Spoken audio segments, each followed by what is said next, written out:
Hello everyone and welcome back for another lesson.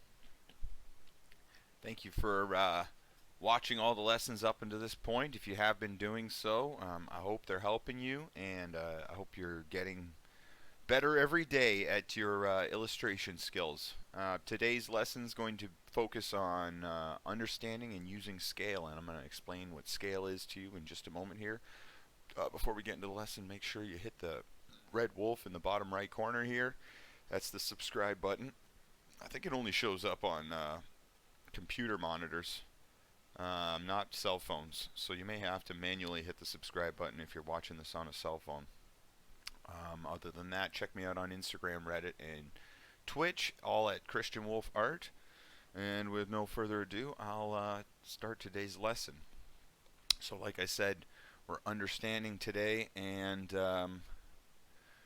we're understanding and going to use scale in an example. Alright, so you're asking yourself, Christian, what is scale? Well, scale, in reference to everything we've been studying up until this point, is just another step in the process of helping you design environments, and characters in a room, whatever have you. Again, it's another tool to help you draw things accurately and proportionate. So when we talk about scale, what we're thinking of is the size proportion of, let's say, an object next to a human. In today's example, that's what I've kind of drawn out here. So the box shape in 3D space here, I've drawn a 2-point perspective, so keep that in mind as we go through this example. Our horizon line's up top. We've got our 1 and 2 point on the horizon line, okay, forming these two shapes that I have down here in the foreground. So the box on the floor represents, let's say, a game table or a dinner table, okay? The shape beside it is going to represent a human being, okay? So you can see that the table comes up to the human being's midsection, all right, which was probably where a table would come up to us if we were standing next to one. So with those two pieces of information alone, I can now start to construct, let's say we're drawing a room, I can start to construct other things in the room. Let's say, for instance, that I'm drawing a restaurant, okay?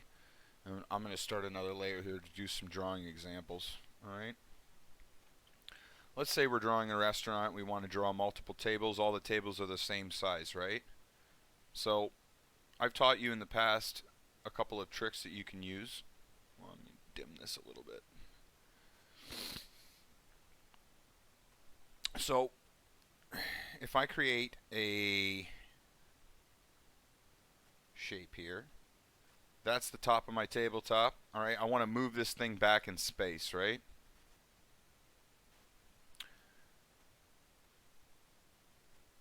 So I'm just going to use those guidelines and push the table back.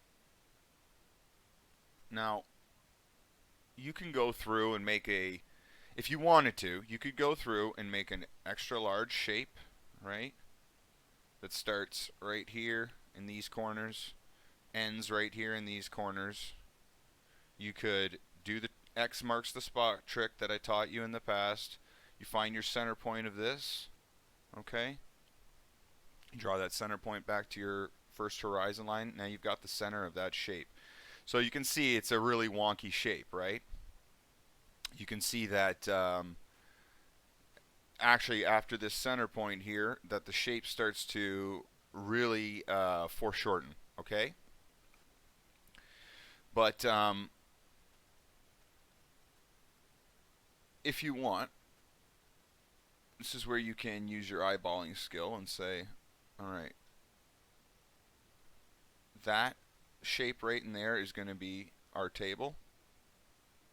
If we're going to move it to the other side of the room here that we've created for ourselves, all my vertical lines, they're all straight up and down because I'm drawing in 2-point perspective in this instance. And if I draw a point from my second from my second vanishing point to this corner of the box here, I'm going to find where those legs on my box in the distance fall. And then same idea from that little point, draw that back to my first vanishing point, and now I've got that shape. So if I dim this, make another layer here, you've got this shape right here. And this is our would-be box, just pushed a little further down the line here. But essentially exactly where it would be in space. And make that surface look as square as possible, fitting it in between those perspective lines, going back to their appropriate vanishing points. So there you have it, right? And you would do the exact same thing for the human character, right? You would bring them back and directly beside the table you would have their proportion kind of laid out. And you could go as far as taking the bottom of that character's head, drawing it right back to verify where that space is. Does that make sense, guys? So you've got this shape right here pushed back to this one. Using 2-point perspective, you got this shape right here representing the human body beside it, pushed back. And you can see that the proportions don't really change as we pull them back in perspective. Okay? So that's kind of the idea. I did an example here over top of mine. So I drew the table in, I drew the character in, and then from there I went ahead and I started to actually construct a room around all of it, and this is what it looked like. Alright, so in this instance, I'll show you another example. So same principle that I just taught you there. I'm going to show you how it works. So this guy right here, I'm pretty sure will go in between his feet there. Not exactly right at the bottom of that foot, not exactly right at the bottom of that foot, but right in between would be somewhere where he accurately is actually standing there in space. So I'm pretty sure I measured this character holding the door up to this character that I started the piece with. Okay, so if I take that character and I draw perspective lines over his head like so, like this.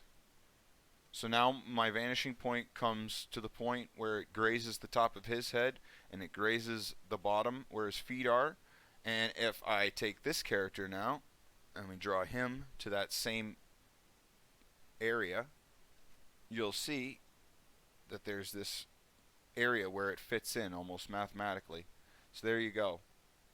That space of this character right here, it shifts down to here, alright, where the proportions are way bigger, and then it shifts back to that vanishing point in perspective, and we calculate that our character is sitting here now in space. Does that make sense, guys? So now that you know how to shift things around the room using perspective, we just come back to the concept of scale, which is really no more simple than this. You have a character, and you have would-be object.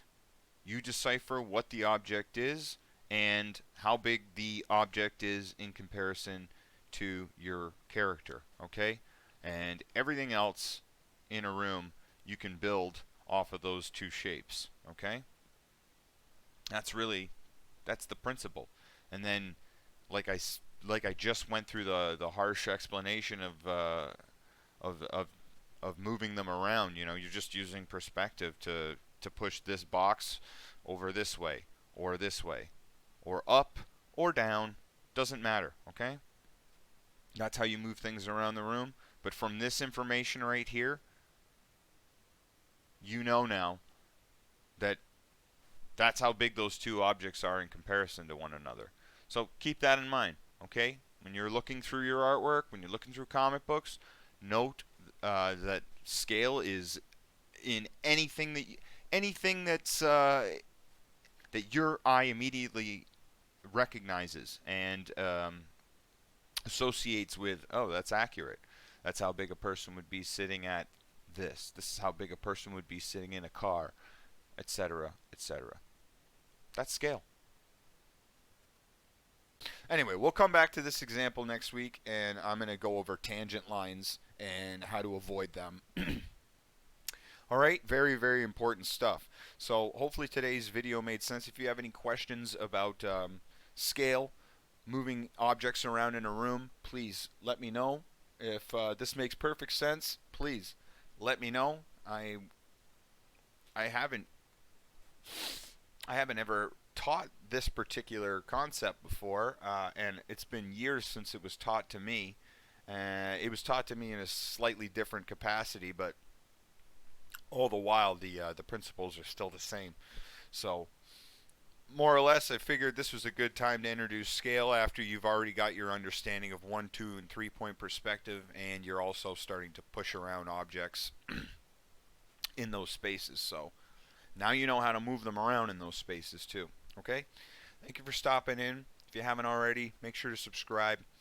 Check me out on the social media outlets that I have available. All Christian Wolf art. Okay? There's Reddit, Twitch, and Instagram. Thank you for your time. We'll see you on the next one, and keep drawing, people. Thank you. Have a great day.